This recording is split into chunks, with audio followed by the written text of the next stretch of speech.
one's coming to save you. So what are you gonna do about it?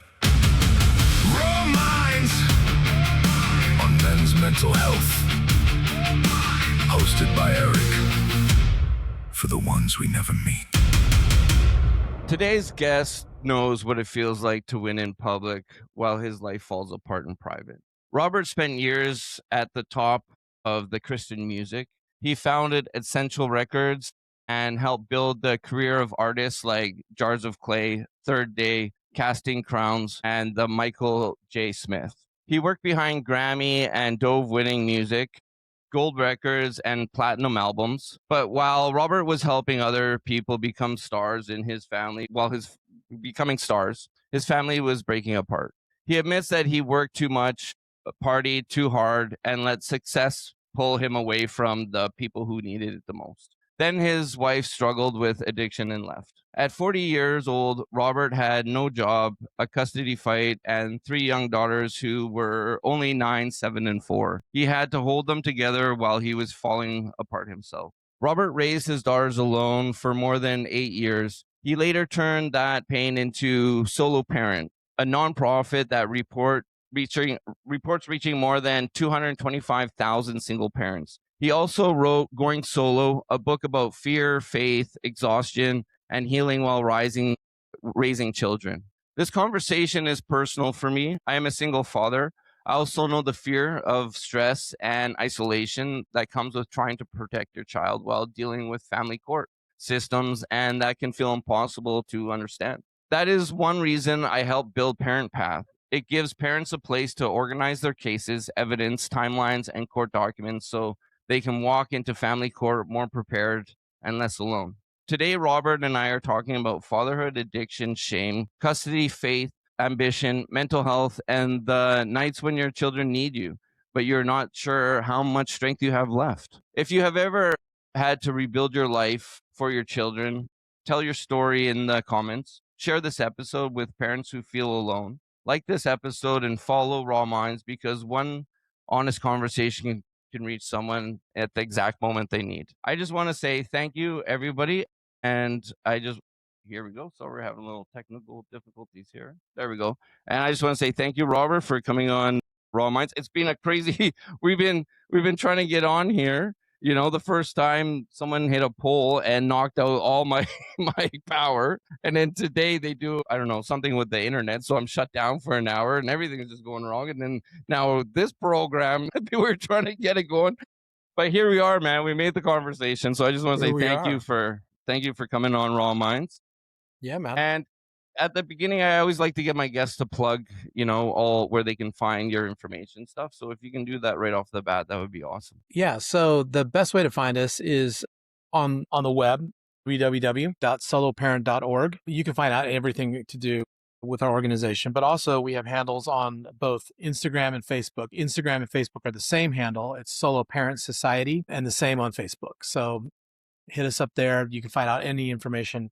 I'm on Instagram at Robert Beeson, Beeson. I'll tell you this, though, I don't respond a whole lot to I'm terrible at stuff like that, but you can reach me through the Solo Parent sites as well. So, but it's great to be here. And yeah, it has been an adventure, Eric. We've been trying to do this, I feel like, for a couple of days now, or a couple of weeks now. And I'm grateful because I love what you're about. So thanks for having me. Thank you, man. I'm actually really excited to have this conversation. So how I like to start off is like, I like to ask you one question right off the bat. And so people kind of gauge of like, who you are and where you came from. So before the awards and the record labels and the Solo Parent, who were you as a young boy? So I grew up actually between America and South Africa. My parents were missionaries in Africa. And so I was born in Hollywood, California, moved over to Africa when I was 6, came back to America when I was 16. So most of my childhood was over there, and ended up coming back to America, going into my senior year of high school. And after spending most of my childhood over in South Africa, we were forced to come back from the mission field because my dad had been accused of having an affair on the mission field. And so we basically got kicked off the mission field and came back to America. So I came back pretty pissed off that, what had become my family or my life, because I was at a boarding school. And when you're at a boarding school, it's not just, people that are going to school with you, you live with them full time. So, I'd been through all my schooling for the most part, middle school and high school, getting ready to go into my senior year with everybody that I loved and cared for, and then all of a sudden ripped out, sent back to America, to a country and a culture that I didn't recognize or know anything No about. So friends too, right? And no no friends. friends. No, it was just, Yeah. and in the middle of that, my parents split up. So I was 16 years old, came back. And I will tell you, this is kind of getting back to what you asked, is who I was. I was very much a creative. I was very much someone that loved people. But when this all happened to me, I kind of made this internal, I guess, promise to myself that I was never going to need anyone again. I was not going to be put at the mercy of other people's decisions. Meaning my parents just decide to split up. And so we come back here, they end up getting divorced. Like I'm the collateral damage because I don't have any friends. I moved back here. Everyone that I love is away. And I'm like, never again. I'm not going to be at the mercy of someone else. So that instilled in me a very driven personality, that I was never going to be at the mercy of any relationship or anyone again. And so I think as a young kid, I was always searching to belong wherever I could, as we all are. I mean, every kid comes out of the womb looking for where they belong, and Yeah. and a I sense was of there, man. identity. Yeah. And so I was really searching for that. I found that in my school and in South Africa. And when that was just turned upside down, like, it doesn't matter, we're ripping you out. I was like, okay, well, then I became insulated. I'm like, I'm going to protect myself at all costs. And I'm going to just take care of myself. And so that's what I did for the next, 5 or 6 years. And starting a company, I started a couple companies and was marketing, that turned into music, then that turned into a record company, and kind of the rest is history. But it's that idea of chasing the dream and I'm not going to need anyone sounded like a good, and it is in some senses. They talk in psychology about coping. We do things to cope out of survival. It's just when that becomes your crutch and you live by that cope, that's where it becomes dangerous. But my cope was just, I'm not going to need anyone. I'm going to be very independent, not take care of, and not have to be at the mercy of someone else. So that was where some of my dysfunction started. Getting into the music business, it's not a good foundation to lay for a family, for sure. Yeah. But I mean, that was the pillar that really like pushed you in the direction, I guess you could say, you went, right? absolutely. I mean, it's what drove me to, to really look at whatever resources I had, and by resources I had when I started a label, I didn't have any training in starting a label. I knew music from my music. I was around people in California. I now live in Nashville, and so it was kind of part of what I was surrounded with, but I really got driven to just achieve. And so that, like, everything that happened to me, it wasn't because I was qualified for it. It was just, we use what our experiences bring. And for me, the thing that I used in my creative world was not necessarily, I wasn't raised on music. I didn't know who Elvis was until after he died. Like, I was that incubated. But what I knew is how to read culture. And I knew, because I had to go back and forth between America and South Africa. And to me, with A&R, which is what they call artist development in the music industry, artist and repertoire, the key is not just your creativity. The key is like trying to find an audience and then find something that fits that audience. So that's, I took those experiences from my growing up and channeled it into what I did as a record company executive. Wow. And how old were you when you started that? Like, till now, obviously, but so like that was early 90s that I started the record company. So I was probably 30, just turning 30, 28, 29, 30. I started a marketing company out in California when I was in my early 20s, and that kind of evolved and turned into a record company eventually. So it was late 20s, early 30s. And then, so after like years gone by a little bit, is that when you met your wife, I guess? And you had the kids, or So yeah, go ahead. So I was off to the races, and we had some success pretty quickly as a label. And so I kind of felt like I had the Midas touch, like he was going to stop me. Like everything I did was working, and it's not necessarily credit to myself. It's just a lot of it's right time, right place, right people, like all that. You hit that proper algorithm, I guess the kids would say, or whatever. Right? Yeah, you know what I mean? I guess I tuned into whatever algorithm there was. But along the way, I met a girl that was also in the music industry. And in my kind of 0 to 60 in, 2 seconds, I met her, went on a date. 3 months later, we got married. And so it was like, I literally felt kind of invincible, because everything, like we had gold records and platinum records. By this time, things were just starting to surge or just on the precipice of it. And so I ran into it. I ran into marriage so quickly. And then kids came. Do you think though that was because like everything was just going so fast, everything like that's why? Yeah. Okay. And you're like, just they say that hop on the bandwagon and let's just push everything like that, I guess, right? Some of the dangers of having an artist that explodes too quick is they start believing their own hype. And they talk about it a lot in the industry that like if you have success on your first album, following that up is harder than releasing your first album because you have to chase it, and Yeah. you've already kind of got a mindset that you could do no wrong because the first record turned out great and it sold a Yeah. bunch. So you kind of become your own worst enemy. I would Yeah. look at the same situation with me in marriage. Like so many other things were going so well. It's like, there's no risk. What I do, it always works out. And so Yeah. I became my own worst enemy, and just jumped into something way too soon. That's true. Like you say, like, and I'm just gonna go back to like the artist thing. So Yeah.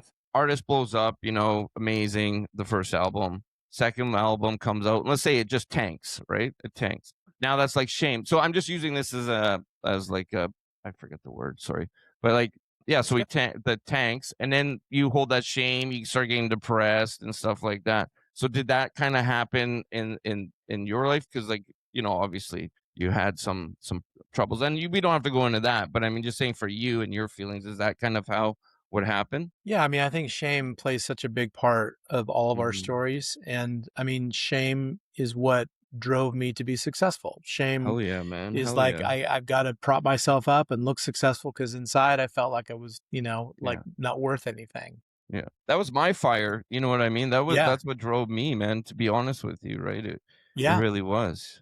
It drives a lot of us. I mean, shame Yeah. drives so much in our life. And so, yeah, I think the shame piece, with my marriage, I mean, obviously so much came later. There was a lot of shame. So the first year and a half, I have no problem telling the dirty truth because I think it's really important to own our Mhm. stories. And good on you, But man. about Good a on you. That's Well, yeah. here's the thing. Like when you go through a bunch of crap and you hit the bottom, like you don't have to pretend anymore. And so, Yeah. I can just tell my story. I'm not trying to prop myself up. But about a year and a half into marriage, before any of the kids were born, I had an affair with someone that worked with me. I was married, newly married. I think we had a child on the way, but none had been born yet. And so I can remember just before my oldest was born, I was so full of shame. I remember just going, God, I don't even know how I got here. I don't know Mhm. why I'm being afforded like all the success, and now I've got a life on the way, and even though I've let myself down, let my wife down, our family down, God down, all of it. Like I remember, are you familiar with the musical Les Mis? No. It's a beautiful story about this guy that goes basically bankrupt. He gets accused of doing things. He ends up in jail. And basically the reason he's in jail is because he stole bread to feed his family that was dying. And so, but he paid the price. Anyway, it's this beautiful story about reconciliation and about redemption. But in this musical, there is a scene where the main character is praying to God, and he sings this song called Bring Him Home. And he's basically saying, I'm about ready to have something amazing happen in that it's a long story, but this girl he was raising, like a daughter, fallen in love with this boy. He was on the war field with this boy that was engaged to his daughter. And he was basically going, God, so much good has come out. This man loves this woman, this girl that I raised as a daughter. Bring him home from this war court. Don't let him pay for my mistakes. Like I'm the one that screwed up. If there's anyone, Mhm. just please spare his life so he can be with my daughter. And that's the kind of shame that I felt I went into having our first child with, is this prevailing sense of I don't deserve this. I'm not worthy of this. Mhm. People call it imposter syndrome. It's where like if people only really knew. And so shame drives us to succeed. Drives us to Go keep both ways. secrets. Shame It can go it yeah. goes both ways. And so Yeah. shame was an underlying, like it still is. It's Yeah. something that I battle with all the time. But Yeah. that is a menace, man. If we don't get our hands around that, Yeah. it can be Well, really detrimental. for me, and I say this all the time, and my viewers probably get tired of it, but I had PTSD from eating meat. So I was 5 years old, and I was at a camp, and this teacher would just shove these cubes of meat in my mouth for 45 minutes, and then hold it in front of my mouth, and then shove it. It was fucked. And then I would run to the Jeez. bathroom, puke it out, come back, and then I'd be crying, right? I'm 5 years old and just keep on doing that. And so from the age of 5 to about, I was 32 years old. I never really ate meat. And if I would or I wanted to, I would puke instantly, Mm, because it's the PTSD of bringing me back to that yeah. moment. And like my best friend, rest in peace, but he was He was like in the competitions for Top Chef Canada or whatever the hell it's called. Yeah. And he would trick me all the time and like put like meat and stuff in it. And I would be like eating it. And then all of a sudden I'd look over and he'd have this big smile. And I would just like all of a sudden clicked in my head and I would start puking, you know? Wow.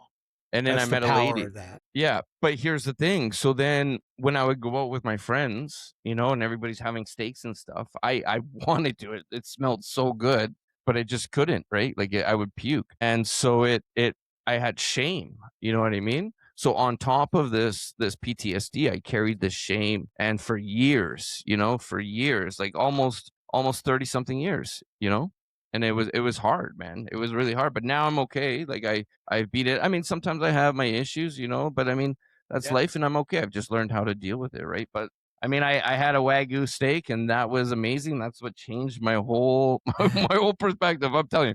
That'll do it. It was an $800 steak though, I'll tell you that, but it was totally worth it, man. Yeah. It was. Yeah. It was. That's But yeah, good so meat. like shame can come in different ways too, you know what I mean? And I've done lots of like things that like, you know, that I don't regret them because it put me here today, sitting here with you. You know what I mean? I really don't regret them. Do I feel bad and have some shame for stuff? Yes. You know what I mean? Yeah. But I mean, it's like I said, it controls where we go. It helps control, and either you can use it as a superpower and change it and be like, I don't want to feel like this anymore, and I'm gonna fix this and take control of my life. Or it can go the other way, and then you can even get dark and deep into like, you know, drugs or alcohol, you know. Yeah. So There's a book that has been really formational to me called Voice of the Heart by an author, Dr. Chip Dodd. And he basically gives language or names to the voices in our heart, the things that we need, the emotions and that kind of thing. And he talks about, he talks about understanding the needs of our heart and how feelings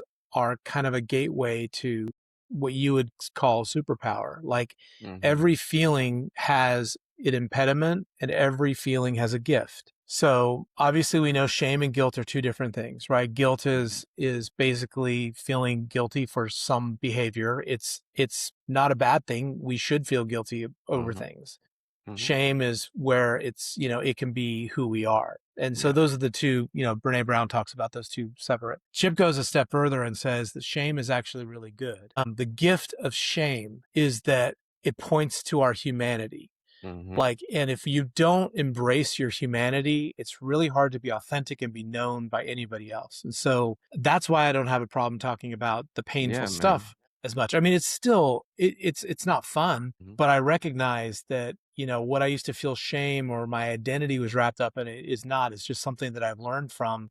And the gift of shame is like recognizing that I'm no better or worse than anybody else. And if I, by owning my story, can just encourage someone to own theirs, man, that's a worthy endeavor. Because if the more we hide things and the more we suppress shame, the more it comes out in very dysfunctional ways, whether it be to our family, to ourselves, our relationship with God, our relationship with other people. So shame is a big deal that we need to see that there's a gift to it, but there's also something that we need to lean into it and actually get some help with, because it can be detrimental. 100%. I mean, like even animals, man, you could be, you know, and like you're bad on yourself, man, and then it comes into depression and then you're not there for your animal. You know what I mean? Like it affects everything. You know what I mean? It really does affects everything. So if you can go on a little bit more of like, you know, because I want to know how you got to like the solo parenting and how that was, if we can kind of go that way. Yeah. So it was my 40th birthday. I decided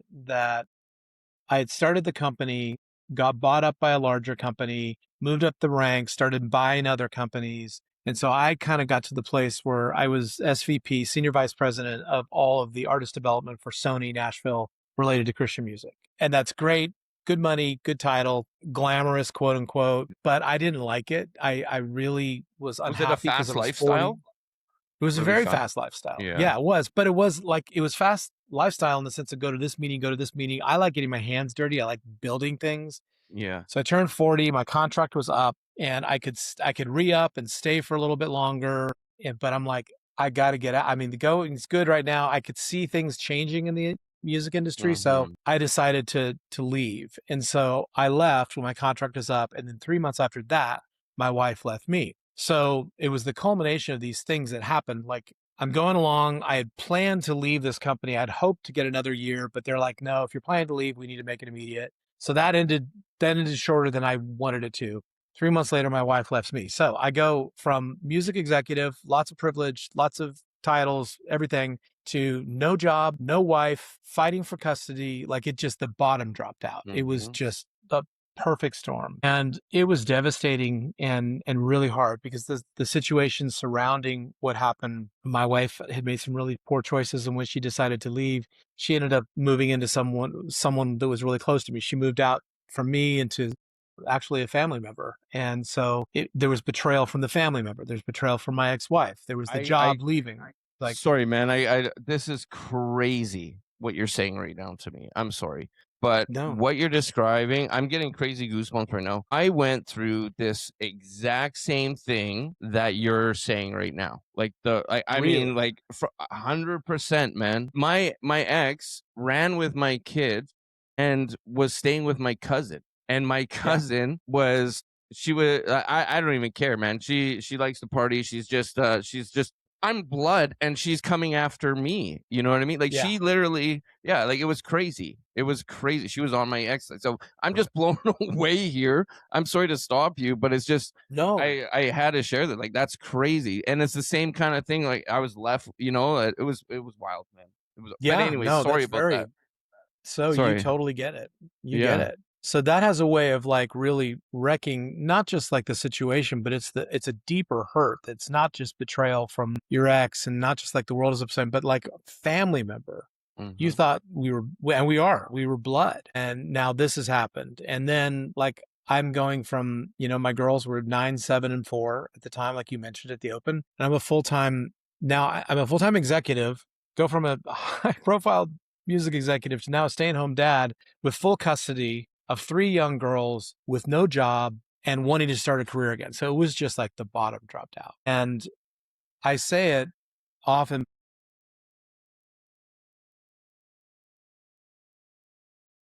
Mhm.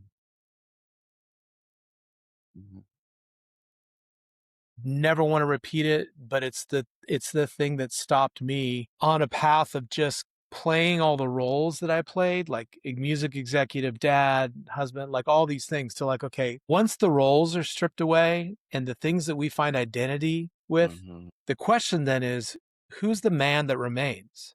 Yeah. And so the man that remains is the one that I was not familiar with. I was familiar with the man that like acted like a record executive, that acted like a husband, that acted like a good Christian, or acted like all the different roles I played. And so when everything is ripped out from underneath you, including the bank account, like when you go through divorces, like it's just everything's frozen or on hold or just divided. And oh yeah, man. it doesn't matter whose fault it is, really. But and then you got the kids as pawns sometimes too. You know what I mean? And like 100%. at the end of the day, no one wins but the lawyers. At the end of the day, and that's Exactly. you know what I mean. No one wins. The most person that gets hurt most is the kids.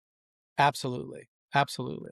And so it really reoriented my life. That season of like everything falling apart was like, okay, like who am I without the accolades, without the gold records, without the Grammys, without the money, without the whatever? Who am I now that all that's stripped away? Like people don't need anything from me anymore. Like I don't bring anything to their lives. And all that matters is these 3 girls that are looking up at me going, what should we do next? And honestly, I didn't know.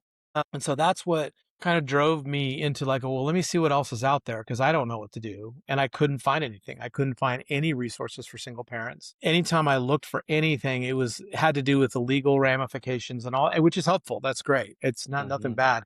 But like, how do I navigate like my girls asking where mom is she ever coming back, or why is this happening, or whose fault is it, or like anything? How do I do girls' hair? How do I like manage the loneliness? How do I do like all the betrayal? Like what do I do with the anger? I couldn't find anything out there. And so I'm like, okay, well, this really sucks. Like, I guess I'm just going to have to figure it out. And I started writing blogs and just writing notes. And I'm like, well, eventually when I get some help, maybe this is something that I'm called to do. Maybe this is something I'm supposed to do, that like to do something for single parents that come behind me. Because the more I looked into it, the more I realized that, a third of our population in America are single parent homes. Third of the households, 34%. That's over 22 million kids being raised by single parents. The things that get overlooked sometimes is that the drivers of like suicide suicide, drug addiction, high school dropout, teenage pregnancy, incarceration are disproportionately higher for single parent homes. 63% of suicides in America right now come from single parent homes. They have some tie to a single parent home. 85% of incarceration, same thing. 75% of chemical dependent kids have a history of being in a single parent home. And yet there's nothing out there. We're not doing anything about it. And so that's what started lighting this fire in my life, like going, well, there's look, because I'm very entrepreneurial. So like I love building things. Like like I told you, when I got into music business, it wasn't because I was such a fan of music. I've always liked music, but that's not what drove me. What drove me was there was something missing. Like there was a niche. And so, and I see this with single parents, like I'm like, okay, well, there's a massive hole here, and it's my story, and I know something about this, and I bet if I started networking the right people together, we could like really help some people. So that's where Solo Parent started. It really just started in me doing a podcast and me doing a blog that turned into my first book that came out, and my second book is coming out in March of next year, which is basically a revisit of the first one, but it's way more up to date and it's news stories and all that. And it's now turned into this movement. It's called Solo Parent, soloparent.org, and we have a podcast every week. We have daily meditation, audio meditations. We have an app that you can download for free that has our podcast. We have support groups 7 days a week online, as well as they're starting in the military. We have partnerships with the Pentagon and partnerships with the Army, and we're working on the Air Force and Navy right now, in churches. And so we do two things as Solo Parent. We care for single parents. That's what we're called to do, that we want to make sure we're walking along single parents, giving them the resources that they need, but also a community of people that get it. So that, as you know, being a single dad, one of the biggest things that we deal with is isolation, feeling like no one else is dealing with this. No one else understands. How can I talk to someone? And honestly, it's exhausting walking into a room and having to explain your situation over and over. And so that's why our support groups happening 5 days a week, or 7 days a week, are a place where you can just come and just be known and hear from other people. We're not trying to fix anybody. We're just trying to build a community of people that are getting through this together. And so it's been great. The footprint has continued to grow. We just signed a contract with the state of Florida, so we're doing a whole initiative for the state of Florida now. And it all came from this really broken place. And a thing that I wouldn't wish on anyone that I'm so grateful for happened to me. That's amazing, man. And that's exactly, but I mean, this is coming out my podcast, so I'm going to plug my thing here. Yeah, but man. so that's why I built Parent Path, right? And it's for mostly, like, I'm just upgrading it. There's going to be a button for if you do have a lawyer too, but it's going to be for people like single parents trying to navigate the courts that, don't have lawyers and that are like representing themselves. My buddy just went through all of this. He actually just had full custody and guardianship, as we spoke of it before.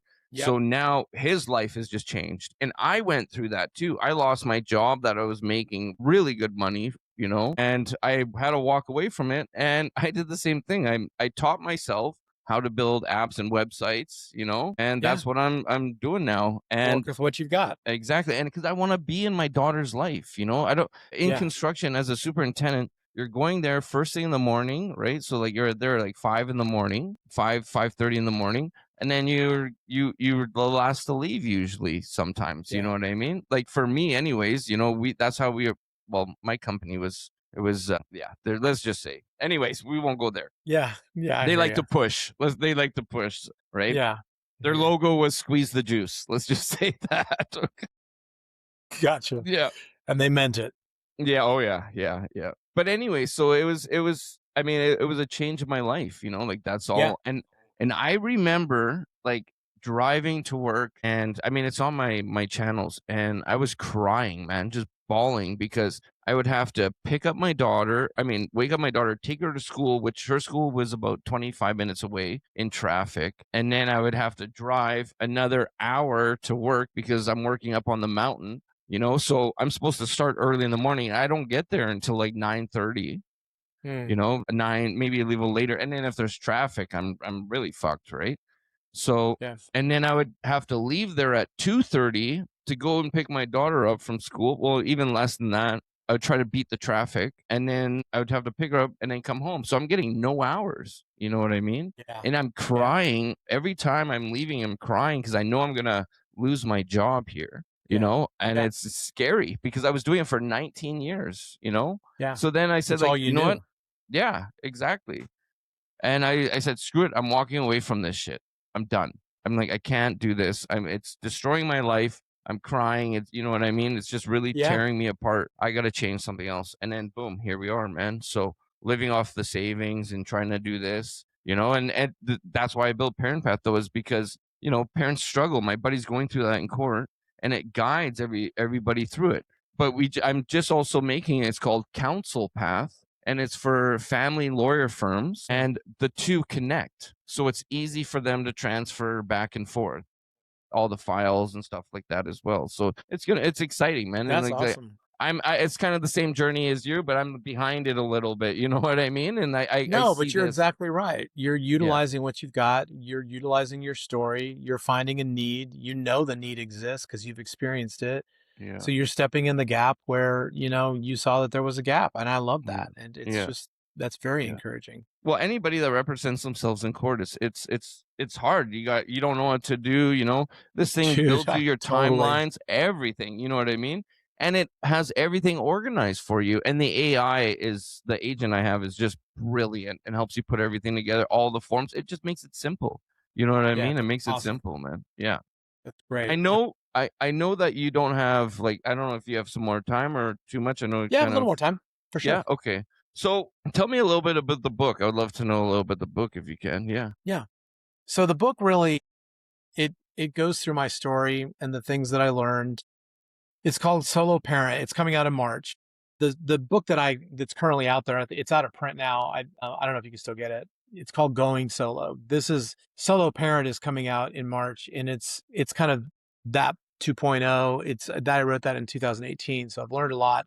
Our organization's grown a lot. We've touched a lot of people since then. And the book is really kind of journaling kind of my story, the things that I learned. The subtitle to it's called Solo Parent. The subtitle is The Transformational Journey of Parenting on Your Own. So it's not just how to get through it, it's how it can actually transform you in the middle of this difficult season. I use an analogy that is scriptural, but it talks about how there's a story in the Bible in the Old Testament where Jacob is wrestling with God. And basically, you know, he wrestles all night and then God leaves and Jacob asks him to bless him. He busts his knee or his hip or whatever. But then he says, okay, this is the blessing I'm leaving with you. I'm changing your name from Jacob to Israel. And that is where his name changed from Jacob to Israel. And the reason it's called Israel is a man who has striven with God and prevailed. So the analogy that I use is like, you have to go through this difficult season.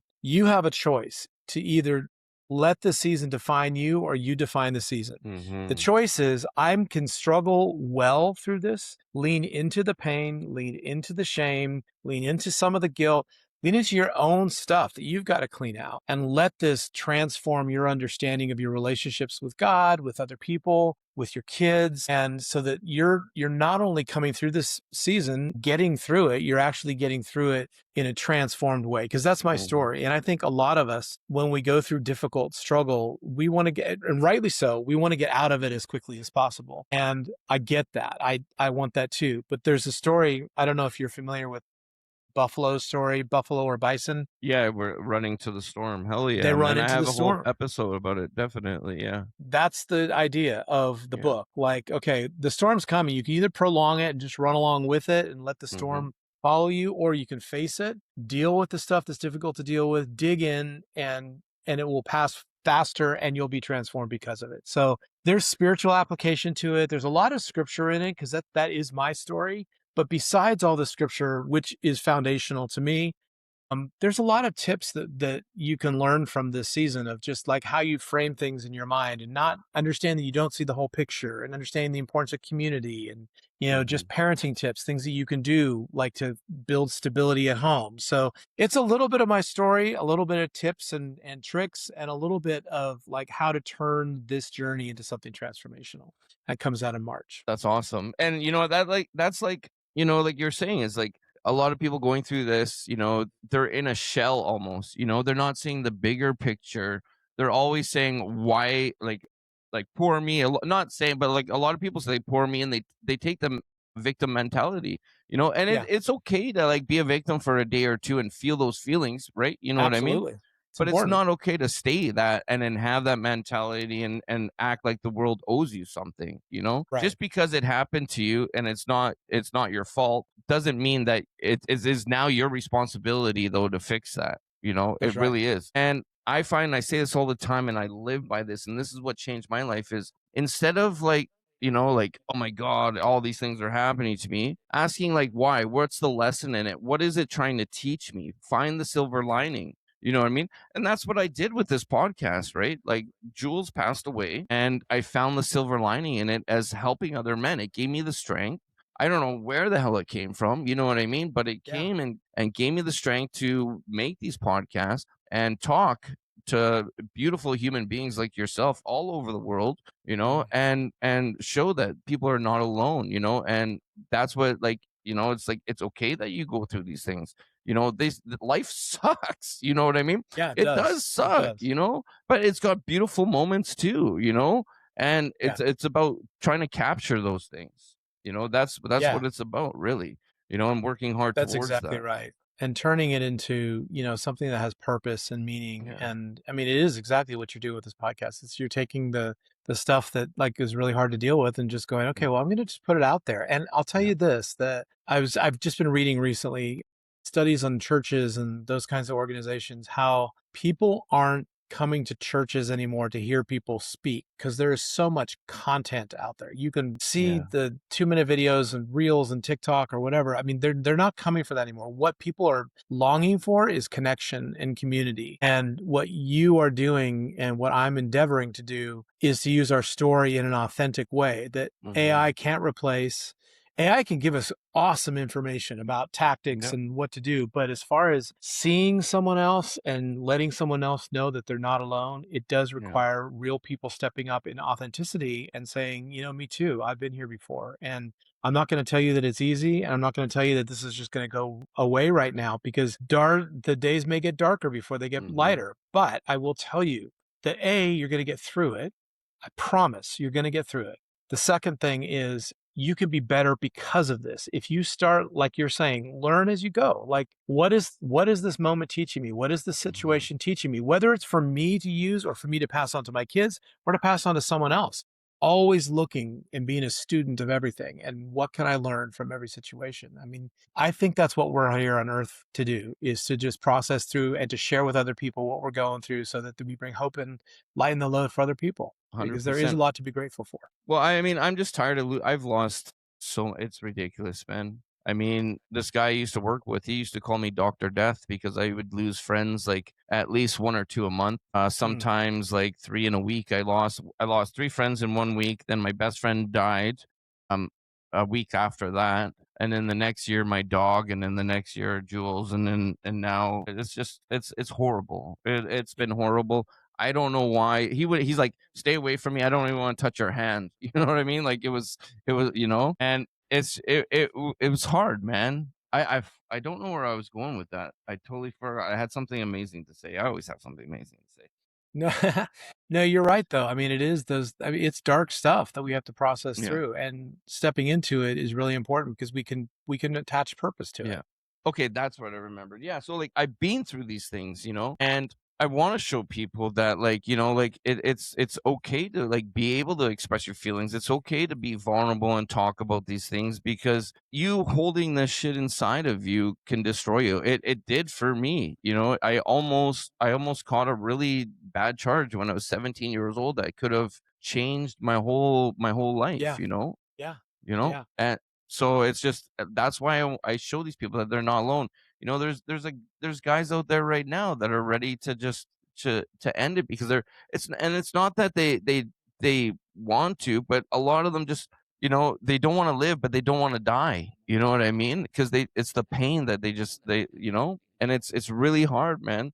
And that's why I do this, to show them that I've had that pain. yeah, Guests have had that pain, and look at where they've come, and the achievements that they've done by changing that pain into power and pushing it forward and using that as a drive. So that's that's that's exactly right.